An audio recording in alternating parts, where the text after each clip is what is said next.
I always wanted to make music. That was always what I wanted to do. And when I was about 8 years old, I said, I have to have a piano. And luckily, my grandfather had one in the basement of his house in Brooklyn, and they dragged it up.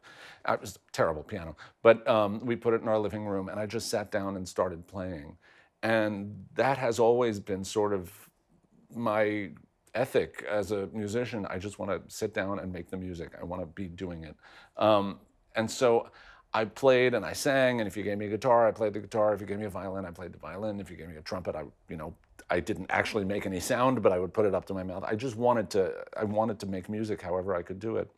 And I decided that what that ultimately meant is I'm a composer. I figured out that that was the thing that I was most likely to be.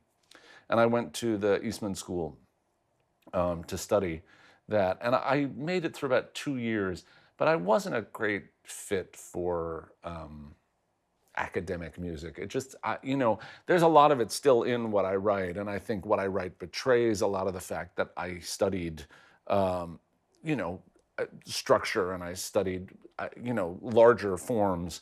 But at the same time, what I loved listening to and what I loved playing most was primarily, R&B, pop music sort of things. And so I've got a very broad spectrum, I hope, of vocabularies that I can dip into. But the stuff that feels most natural to me is really what felt comfortable under my fingers.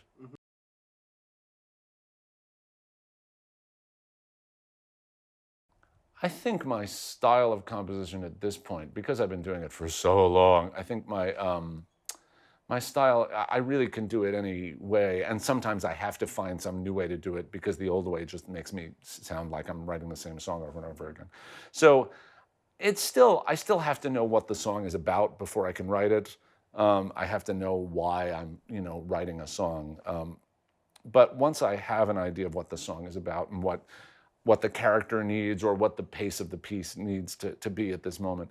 It can be anything that sets me off now. It could be a title that gets me going. It could be an ostinato that I come up with. It could just be a chord that I make.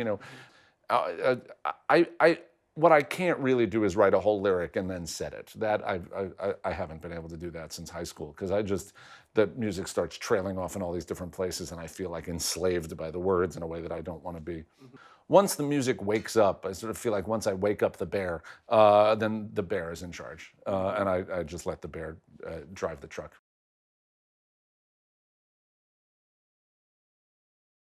Broadway Inspirational Voices wanted to do an outreach thing where they would pair up with the Ronald McDonald House. And they would ask a musical theater composer to write a song for a patient or a family that was in residence at the Ronald McDonald House. And so they had done this for a couple of years before they came to me. They came to me and they asked if I would do it. And I thought, I guess, I have a reputation for writing sort of depressing songs. So I sort of thought, well, this is a very dangerous thing to do because nobody wants to have this be a sort of sad moment. And they paired me up with an 11-year-old girl named Josie. And I have an 11-year-old daughter. They were the same age, my daughter and Josie. And Josie she's only about this tall, but you wouldn't know because she can't stand up. Her bones have all grown in the wrong way. And so she's in a wheelchair, which she's always been in. And her family is still, I think, in the Dominican Republic. But Josie and her mom moved here when she was 4 years old because this was the only place where she could get the medical care she needed. So they live in, Long Island City in some little studio apartment. So I met Josie, and I had my notebook out and I was talking to her, and she was just an 11-year-old. Josie was not some sort of strange Tiny Tim creature. She was a sassy, bratty, 11-year-old kid who I recognized just because I had one, literally in my own house. And so I would be taking all these notes that just sounded like I was talking to my own daughter, and I thought, well, this is weird. So I came back a couple of times, and after the last time I had met with her, I thought, well, I've got, all this stuff that I've written down, none of which sounds like really something about her that I want to say. But I thought, well, I'll figure out something. So her mom was wheeling her out, and her mom said to me, thank you so much for doing this. I think as far as Josie's concerned, she wants to make sure that she's not invisible. And I thought, oh, thank God. And I immediately said that, that was the song suddenly just appeared to me, because I thought the idea is for this person in this big wheelchair. She always wears big hats, Jody, and I realized that it's about trying to make sure that they can see her, because it's so easy for her to just disappear. And it was just after the election. It was a time when I sort of thought we all are a little afraid of being invisible. I didn't want to write a song for Josie that was kind of any kind of a bummer. I thought what I want Josie to have is the kind of song she wants to listen to. So I don't generally write kind of like go girl power Katy Perry kind of a song, but I thought that's what she wants to hear, and so I felt it was my duty to provide that for her. The look on Josie's face when I played it for her, I was like, all right, fine. That was the audience I needed to take care of.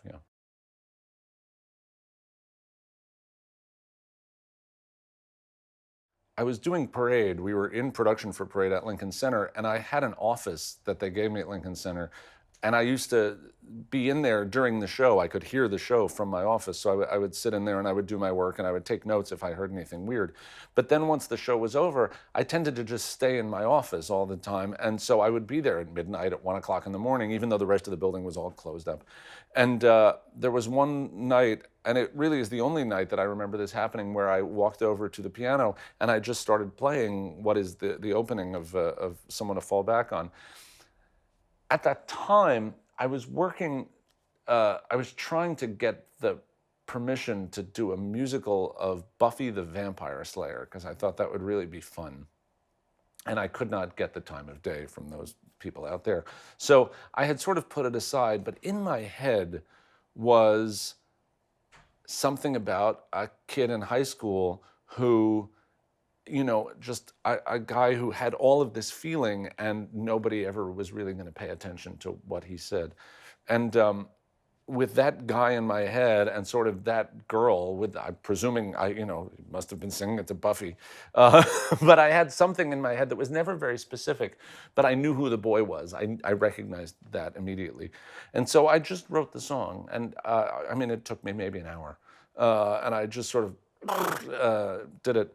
And then I was done with it, and I thought, well, I don't have anything for this to go into. There's no show that I wrote this for. And I thought, do I put it in a show? I was in the middle of writing the last 5 years, and Daisy, there was one song that was missing, and Daisy always said, well, I think I know what song it should be. I was like, no, it can't, no, because that's for a high school kid.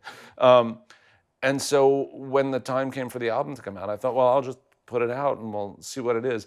And the awesome thing was when they made the movie of Band Slam a couple of years later, it was a girl who sang it, but it was exactly, it was what the song was supposed to be. And I loved that about it. There is something that is so in our bodies about what we go through when we're growing up, what adolescence does to us, what being a teenager does to us, and all of the sort of the emotional overload that comes at us. So I find it very easy to access Someone to Fall Back On, which is weird because I'm a long way from that guy now, but he's still in there. And I think that's why people like the song, and why a lot of people want to sing the song, is that emotional overload is still within us all the time. And Someone to Fall Back On feels to me like I was really just channeling that moment. I have tried not to get too specific in my head with it, but there are moments when I'm singing it when I am specifically back in high school, and I know the girl that I'm singing it to, and I know the moment that I was having, and I think, wow, it's really very present. And I try, in all of my writing, I try to stay emotionally present with it. That is, I think, all that I really know how to do as a writer. Is when I know I'm good, it's because I know I'm staying on track emotionally. I know that I'm staying with something that I feel, and I feel Someone to Fall Back On.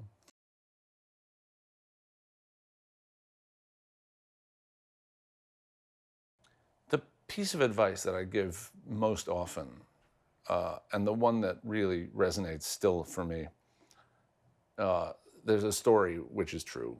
I was 14 or 15 years old, and I had written a song, and which I did every day back then. I used to just write songs, and I realized that this was a really good song, and I played it for somebody, and as I played it for somebody, I was like, gee, you know, that one line there isn't great.